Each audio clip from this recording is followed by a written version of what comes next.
32 নম্বর বাড়িটি একটি ঐতিহাসিক বাড়ি। এই বাড়িটি দেখতে পৃথিবীর কত মানুষ আসবে। এই বাড়ি তো বারবার বানানো যাবে না।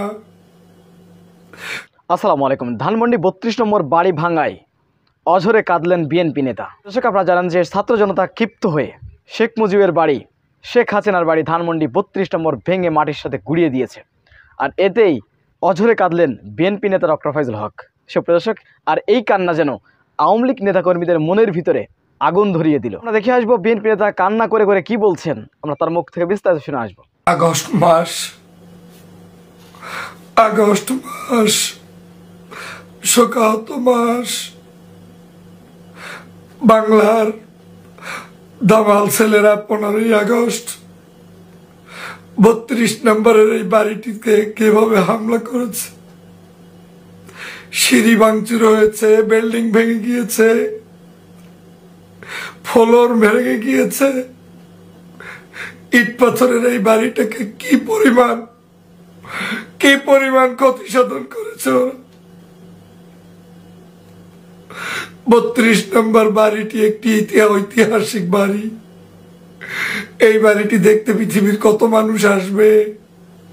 এই বাড়ি তো বারবার বানানো যাবে না।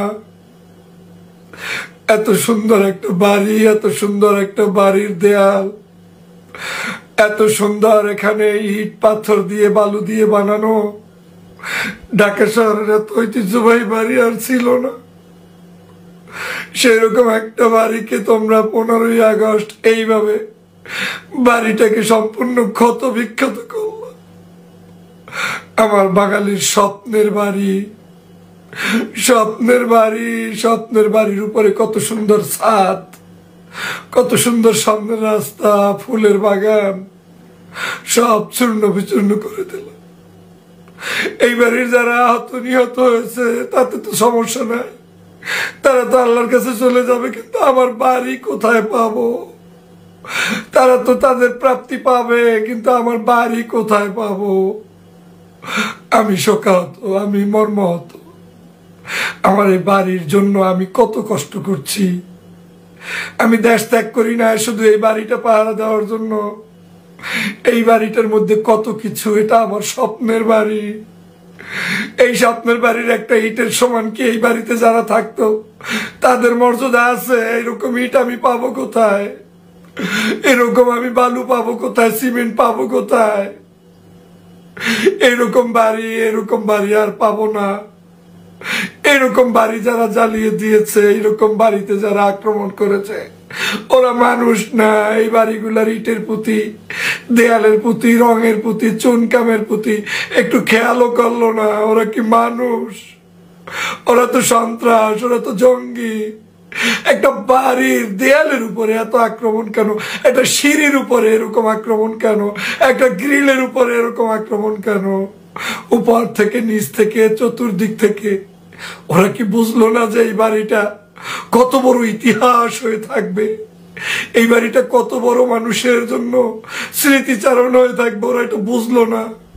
কেনই ওরা 15ই আগস্ট এই বাড়িটাকে ভেঙে চুরে শেষ করে দিল? আমার এই বাড়ি সব হারিয়ে গেলে সব পাওয়া যাবে, কিন্তু বাড়ি, বিল্ডিং, এরপরে এখানের স্থাপত্য, এই যে বালু, এই যে চুনকাম, এই যে কত কারুকার্য, এগুলো কি আর পাবো? নতুন নতুন আর্কিটেকচার আসবে, তাতে এদেশের কি হবে? এই যে আমি যে বাড়িটা, এই বাড়িটা কি আর আসবে? এটা আসবে না। 15ই আগস্টের এই শোক আমরা কোনোভাবে ভুলে যেতে পারি না। আমরা কোনোভাবে এই শোক মুছে যেতে পারি না। আমাদের এই শোক পালন করতে করতে জীবন শেষ হয়ে যাবে। আমার জীবনের সবচেয়ে বড় কষ্টের জায়গা হচ্ছে আমার এই বাড়িটা। আমার এই বাড়িটা শেষ করে দিয়েছে পাষণ্ডরা। এই বাড়িটা আমি বলতে পারি না। এই বাড়ির বিল্ডিং, এই বাড়ির ইট পাথর আমি কিভাবে বলবো? সব বলতে পারি। এই বাড়িতে যারা আসতো ওরা মানুষ না, ওদের দরকার নেই, ওদেরকে ভুলে গেলাম। যত মেহমান আসতো, যারা আসুক না আসুক কোনো সমস্যা নাই, কিন্তু ইতিহাসের পাতা থেকে আমার এই বাড়িটা যে ক্ষতিগ্রস্ত হয়েছে, এটা কি আর ফেরত আসবে? সে কারণে এই বাড়িটা ক্ষতিগ্রস্ত হওয়ার পর থেকে আমার কাছে এই মাস, এই দিনটা অনেক গুরুত্বপূর্ণ। এটা আমার আর স্মৃতির পাতা থেকে মুছতে পারতেছি না, কারণ আমার কাছে একটা ইটের মূল্য, বালুর মূল্য, গ্রিলের মূল্য, গ্লাসের মূল্য পৃথিবীর সবচাইতে বেশি, পৃথিবীর সবচাইতে বেশি। আমি কত কষ্টের এই বাড়ি কি খাওয়া যায়?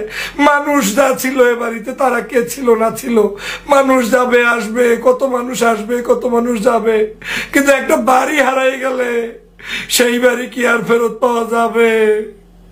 প্রিয় ভাইরা, শোকাহত, আমি শোকাহত, আমি সত্যি শোকাহত।